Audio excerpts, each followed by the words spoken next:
Hello, hello mga kabarangay, mga ka-friend, mga ka-amiga. Ito na naman tayo sa aking napakawalang kwentang bardagulan. Ayan, pampalakad oras para matuwa-tuwa naman sa atin si Lolo. Ayan, bardagul number 1. Eto daw si Kulas. Pumunta daw sa tindahan. Sabi niya, pabili nga po ng kulay yellow na pampatangkad. Sabi daw nitong tindera, ay ano yun, yung star margarine? Sagot ni Kulas ay oo nga, pabili po ako ng isa.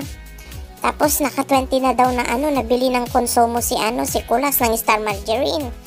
Bumalik daw siya sa tindahan, nagreklamo. Sabi daw ni Kulas naka 20 na po ako nang bili ng ng star margarine. Bakit hindi pa rin ako tumatangkad? Star margarine po yun Sabi daw nung tindera, ay ganun talaga. Dapat ituloy-tuloy nyo lang para ng pagkain para tumangkad kayo. Sagot daw ni Kulas ha? Kinakain pala yun. Akala ko kasi pinapahid sa paa.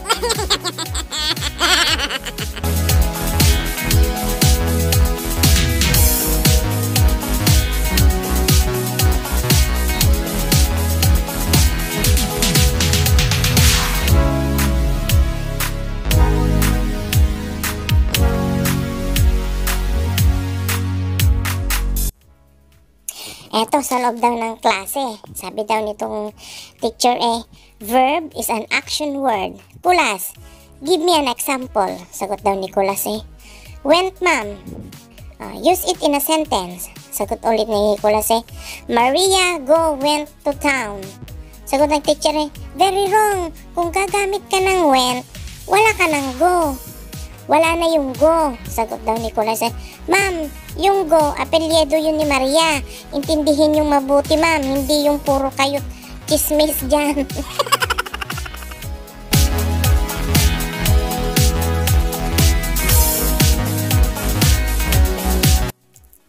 Dalawang kumare nagchichismisan. Sabi daw itong Mariwan you know Mare, whenever I see a itlog na pula, naalala ko yung itlog ng mister ko. Sumagot daw itong si Mari to, bakit? Ganyan ba kapula? Sagot daw ni Mariwan, hindi. Ganyan kaalat. Nakakita ng potato si ng patatas si Mari to. Alam mo, sabi daw niya you know, also Mari, whenever I see a potato, naalala ko din yung itlog ng mister ko. Sagot daw ni Mariwan ha, bakit? Ganyan ba kalaki? Sagot ni Mari to hindi. Ganyan kadumi.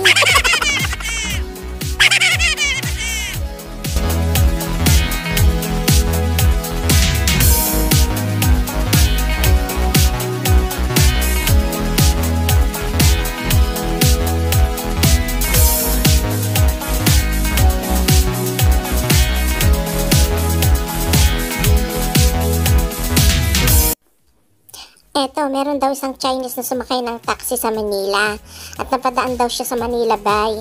Nakita ang nakaparadang Chinese Navy. Sabi daw nitong Inchik sa China, mga barko matulin tumakbo, made in China kasi. Tapos, napadaan daw sila sa EDSA at nakita yung MRT. Sabi daw ulit ng Inchik sa amin tuling takbo ng train, made in China kasi. Tapos, nakarating sa motel at siningil siya ng driver. Sagot daw nung Inchik magkano pasahe? Sagot nung driver na Pinoy 600 ho ang bayad. Sagot daw ng Inchik ang mahal naman. Sobra naman tulin ang takbo ng metro mo. Sagot ng driver, made in China kasi ang metro ko sir, kaya matulin ang takbo.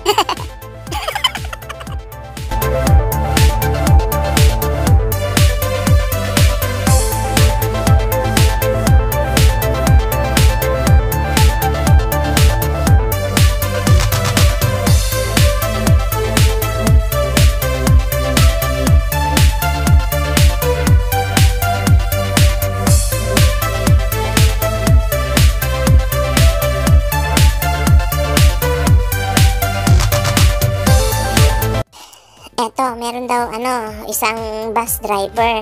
Nasa likuran daw niya yung isang lola na panay kain ng mani. Tapos inaabutan daw siya nitong lola. Sabi daw nitong driver, maraming salamat po lola. Yan iho, pampawala ng antok, kaya umuya ka ng mani. Sabi daw niya. So makalipas na ng mga ilang minuto, sunod-sunod daw ang pag-abot ng matanda ng mani sa driver. Sagot daw uli ng driver Lola, bakit ang dami yung maning binibigay sa akin? Sagot daw nitong lola kasi hindi ko sila makain, hindi ko kayang nguyain iho. Sagot daw ng driver bakit ho kayo bumili? Sagot daw ng lola kasi yung iho, yung chocolate lang na nakabalot sa mani ang sinisip-sip ko. Kaya yung mani, binibigay ko na lang sa'yo. Ayaw mo ba?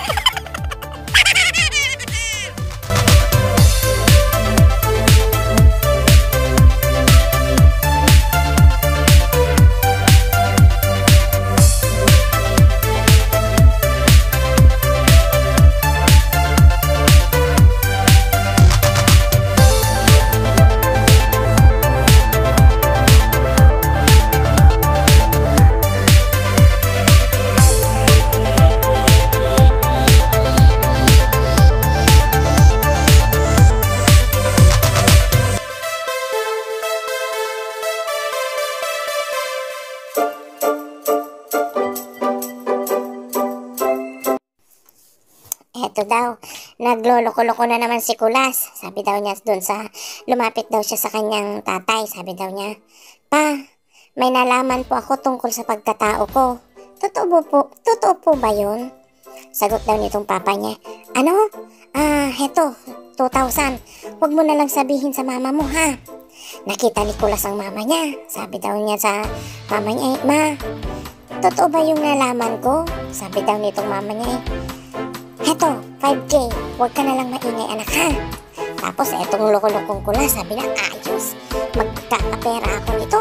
Try ko din kay Inday, baka sakali, sayang din. Lapit daw si Kulas sa Inday, sabi daw niya, Inday, alam ko na ang katotohanan. Sabi daw ni Inday, at last, my son, yakapin mo ako. Patay si Kulas.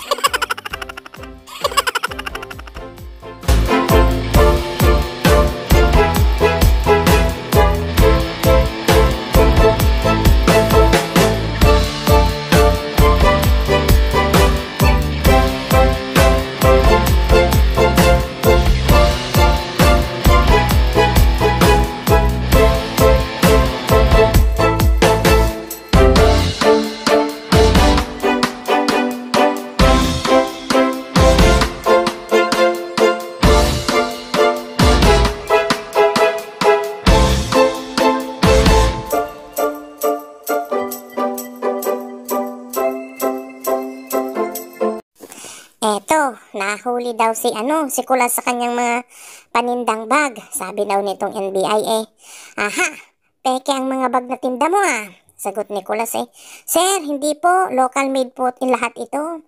Sagot ng NBI, local made itong YSL. Sagot ni Kulas Sir, yari sa Laguna sir. Itong DKNY. Sagot uli ni Kulas gawa sa Divisoria, kanto ng Ilaya. Sagot ng NBI galing nga, lusot ka palagi paano itong Lacoste? Sagot ni Kulas yan ho bang buhaya? Ay, legit ho yan, made in the Philippines po yan sir. Maraming paninda na ganyan dito sa akin. Puro nakaupo sa Senado at Kongreso ang may-ari niyan sir. Patay ka Kulas.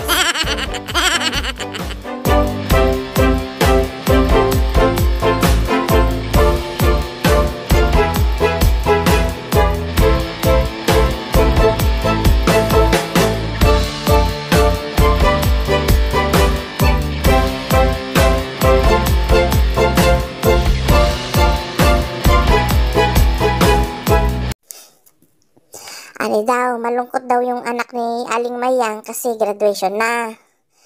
Sabi daw nitong anak Nay, ayaw ko na lang pumunta sa graduation namin. Sagot daw ni Aling Mayang hala, bakit naman anak? May honor ka pa naman. Ikaw pa naman ang valedictorian. Sagot daw nitong anak dahil sa pangalan kong Antonio M. Bayagni. Sagot daw ni Aling Mayang ano naman ang kinalaman ng pangalan mo sa hindi mo pagsipot sa graduation nyo? Sagot daw ng anak kasi pag graduation, unang babanggitin ang apelyido, nakamikropono pa. Congratulations, Bayagni Antonio M. Ganun hunay.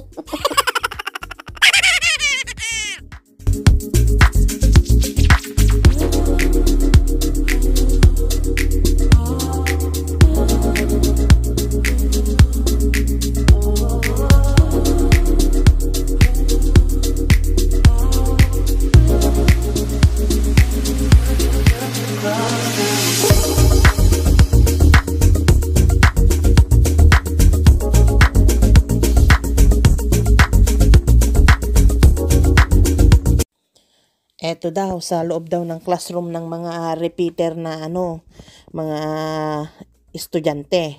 At sagot daw nitong teacher tanong daw nitong teacher ikaw Kulas, ilan ang paa ng 2 kalabaw? Sagot ni Kulas easy ma'am, 8 po.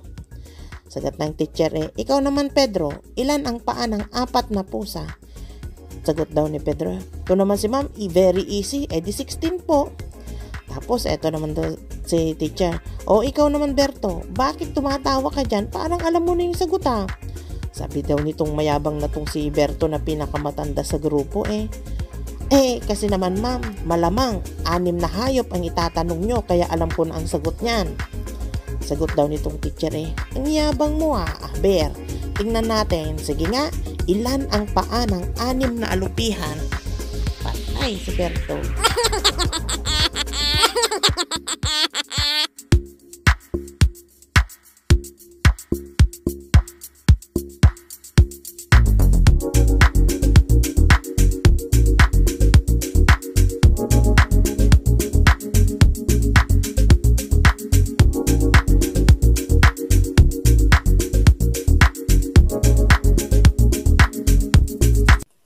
At mulit-muli, nakaraos na naman ng ilang minutong pang-present kay Lolo. Maraming salamat po sa panonood ninyo sa pina-slow mo ko para umabot lang sa minuto.